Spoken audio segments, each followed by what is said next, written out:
Hi everyone and welcome to Unit Review. We're your hosts, Jack and Dan. And today we're going to be looking at the Necron Chronomancer, one of the cryptechs of the Necron Legion. Necron? Necron, yeah, we just invented a new faction there. We'll take it. Yeah. Well, we need more content. So yeah, of course.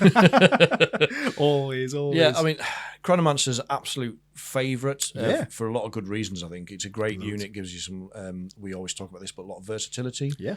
So let's talk about it. Certainly do. Stat block, Dan, we'll start off. Yeah, he's got a move of 5, he's got a toughness of 4, he's got a 4-up save and a 4-up invuln. He's got 4 wounds, he's got a leadership of 6 and no C of 1. Not bad, not bad. All right. He's just a bit weak on that data slate. You will be protected by a lot of units around him, being because he leads, but initially he's quite slightly weak. better than the Plasmancer and the Chronomancer and the Technomancer because he's got that 4-up invuln. But he's still poppable, if that's the right word. yeah. Definitely. Great, we'll move on to the unit composition side of things. So this model costs 65 points.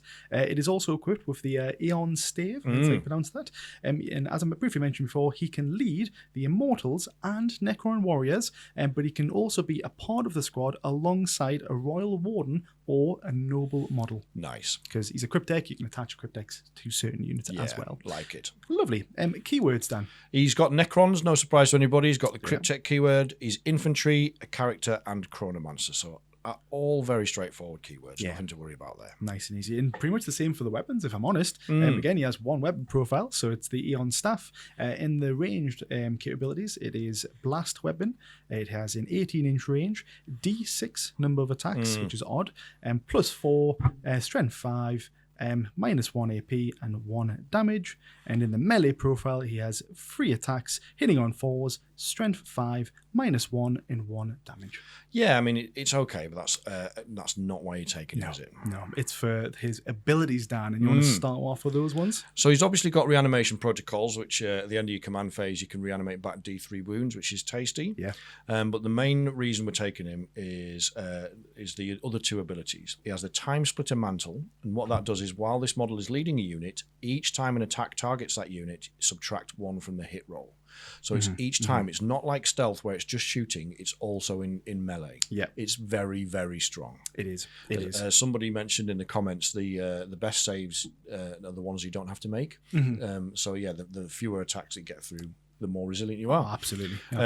And speaking of attacks, the other ability is the Chronometron, which is absolutely fantastic. Cool name as well. It is. So in your shooting phase, after this model's unit has shot, if it's not within engagement range of any enemy units, that unit can make a normal move of up to 5 inches, as if it were your movement phase.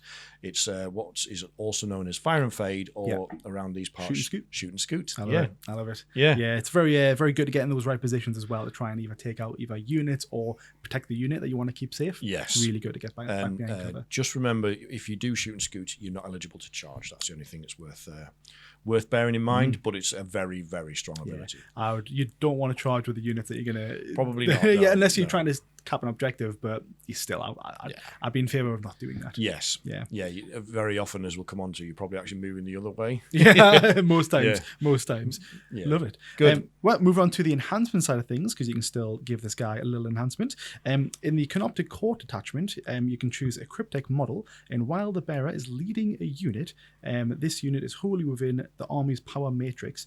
Each time a model in that unit makes an attack, you can re-roll the wound roll of 1. Now, I should have probably told the name of this one as I started. He's going to tease us here. I'm just getting to wait around. Probably because I can't pronounce it, actually, now that I think about it. Do you want me to do it? Go ahead. It's the Hyperphasic Fulcrum. Yes. It's 15 points. 15 points, yeah. So it's a pretty good enhancement to give this guy. The reason why is because pairing this enhancement with the Canoptic Court main core rule, you get to re-roll the hit rolls of 1, or if you're in your power matrix, you get to re-roll the full hit roll. So you get to re-roll your hit roll or hit rolls of 1, and with this enhancement, re-roll the wound roll of 1. Yeah. So with the blob of warriors or the blob of immortals, those re-rolls are going to come in handy. Yes, you're rolling all the dice, aren't you? Yeah, I like that. Really nice. Move on to the stratagems then, Dan. You want to talk through them? Yeah, the first one is reactive reposition. This is the new Cosmic Precision, isn't it? It is. It's very strong. It's going to mention it on every single one of our Yeah, videos. it's in Star Shatter Arsenal, and it's 1 CP. Use it in your opponent's shooting phase just after an enemy unit is shot, and 1 Necron's unit from your army that was the target of those attacks can make a normal move of up to D6 inches. Or if it's a mounted or vehicle unit, it would be a flat 6, but obviously it isn't. It's infantry, but it's up to D6 inches. So yeah, very strong. Yeah. It's got that element of chance in it, because if you get a 1, it's probably not going to help you. True. But it's the ability to move that unit out of line of sight is very strong. Exactly. I mean, pair that with its innate ability, where you're going to move, you're going to shoot, you're going to move again, and then you use this when you get shot. It's just a lot of movement, which is really handy. It's a lot of movement. You're right. Yes. Next one. Absolutely. Another stratagem is Merciless Reanimation. It is Merciless Reclamation. Reclamation, even.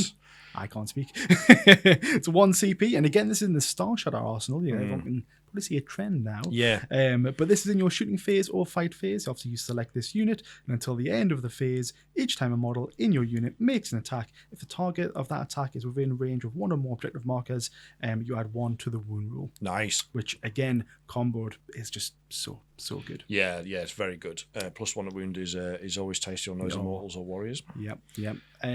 You wanted to mention a little cheeky one as well, didn't you? Just it's not a unit review just video. A throwback. Yeah. yeah. I think Cosmic Precision is worth mentioning if you're still running Hypercrypt. Hypercrypt is obviously not as strong as it was, but it's one of the reasons Hypercrypt is not as strong as it was is because all strats in the game or abilities that allowed you to 3-inch deep strike got nerfed to 6 inches. Correct. Yeah. But with the shoot and scoot ability of the Chronomancer, you can still use this to steal objectives. Yeah.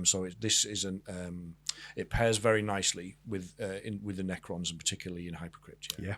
So still don't write Hypercrypt off if you can still catch your opponent out with this ability, because they might think, you can only deep strike in 6 inches, but then you can move 5 inches. Yeah. So it's deep strike in, you shoot, and then you move. And capture that objective with some high OC units. So yeah, very good. Good. It's a good way of playing it as well.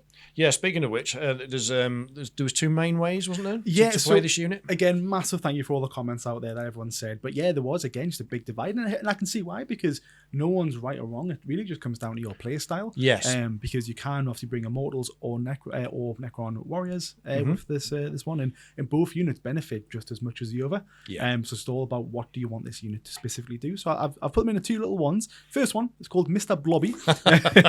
Little callback in the UK if anyone knows what that is. So with the Chronomancer, with the Royal Warden, and 20 Necron warriors, it's basically quite a tough blob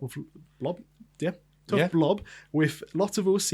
It's great for holding objectives, putting down pressure on any infantry, any fast-moving infantry that might try and move up the board quite fast. And basically just that presence of 20 warriors with 20 shots rapid fire, could take it up to 40 shots, depending on what weapon you choose. It's gonna scare a lot of them. And with the Royal Warden paired nicely, because that keeps the unit still cheaper than most, because it's Royal Wardens went up slightly to 60 points. I think he's 50. 50 he went points, up from 40 to 50, I think. Yeah, but he's one of the cheaper ones, leaders. But this guy's really good because he allows you to fall back and still shoot. So you want to maximize this unit, so keeping them alive is a good thing, but also allowing them to still use their weapons is also a fantastic way. It's a really good combo. I'm not running warriors, but I will try this. I'm going to try it in Awakened Dynasty. Awakened would be good. You've got move up the board, shoot, move again to get you on those mid-board objectives. Yeah. And then if your opponent tries to tie you up, you just fall back and blast them. Exactly.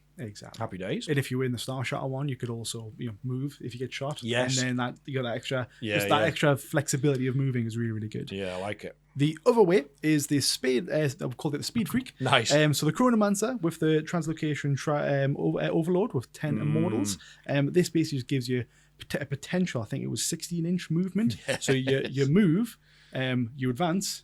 And can you shoot? Actually, no, you can't shoot when you advance. It's the Tesla Immortals, yes, you can. Yeah, you run them with the Tesla Immortals. You move your 5 inches. You shoot. You're moving with 5 inches. You get an all flat 6 advance from the Translocation Shroud, so that's 11. And then you shoot, and then you move your other 5. So it's 16 inches is massive. It's And, you know, it's and just this- handsome. Yeah, Yeah. on the sizes of tables that we're talking about here, playing 40k on 16-inch movies on a unit with that much firepower, Yep. it's pretty good. It's I mean, handsome. I say that much firepower, it's not going to blow up a land raider or something, is it? But No, you no. can cause a lot of problems. still. Infantry is Yeah. is where these guys Yeah, really yeah. shine. Yeah. Taken out. But yeah, just getting around the board. So yeah, quite a nice one again. Just kind of cold speed freaks to get around the board and do that damage. Yeah, it gets around one of those challenges that Necrons have about Being slow. Yeah, Yeah, most of our units are 5-inch. Even Catan's are 5-inch movement, which, god damn it, move that back. Give Yeah, us back 8-inch move back in 9th. I know 9th edition 8-inch move. We complained about that, and then they've dropped it to 6, and I'm like, oh, Yeah, but and then yeah. 5, and it was like, no. Yeah, I think I do like the both of those suggestions. I haven't tried the Warriors one, but I'll give it a go. Yeah.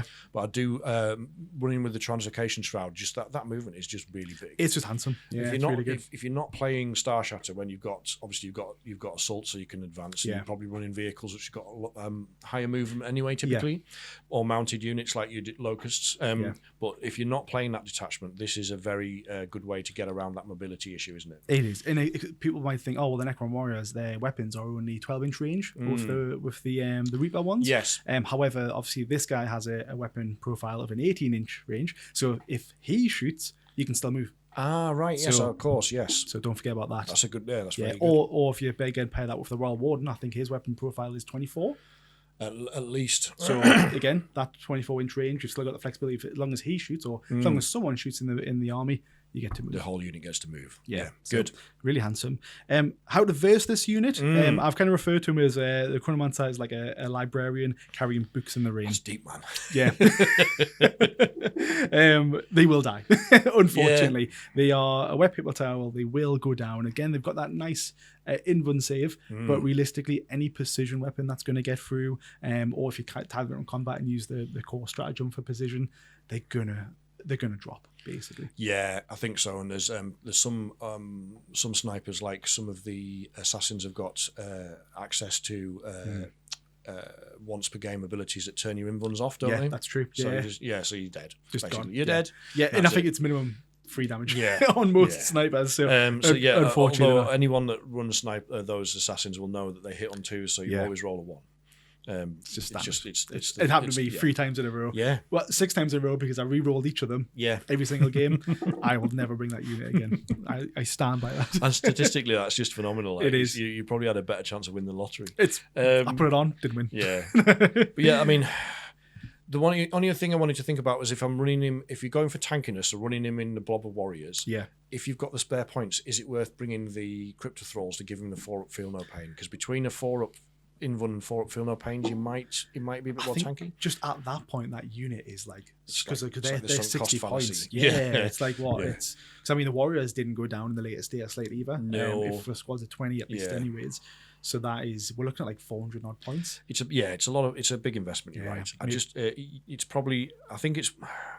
Maybe I'll give it a try and see if it's worth it. But yeah, I do think it's probably a step too far adding the Crypto Thralls in there. But it's a good way of adding. Just need to do what our friend Dan does and just make all your 4-ups. Of course, Just make your 4-up just make it 4-up. 4-ups for days. Yeah, if you're feeling your 4-up invuns, that's your problem. Yeah.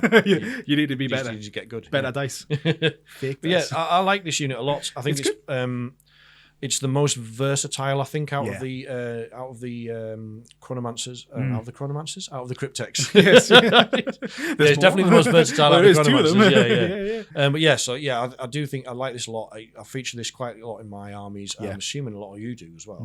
But if we've missed anything there about how you use it, let us know. And also, as Jack said, thank you so much for all the engagement we've got. Yeah. Loads of you commented on this one, so we're going to make your names appear magically on the screen now. Yep, there we go. Very nice. So yeah, there was it was really appreciated. We've got some really in-depth comments as well. So thank you for that. Yeah. And if in the meantime, we will be back very soon with another unit review. So thanks very much. Thank you.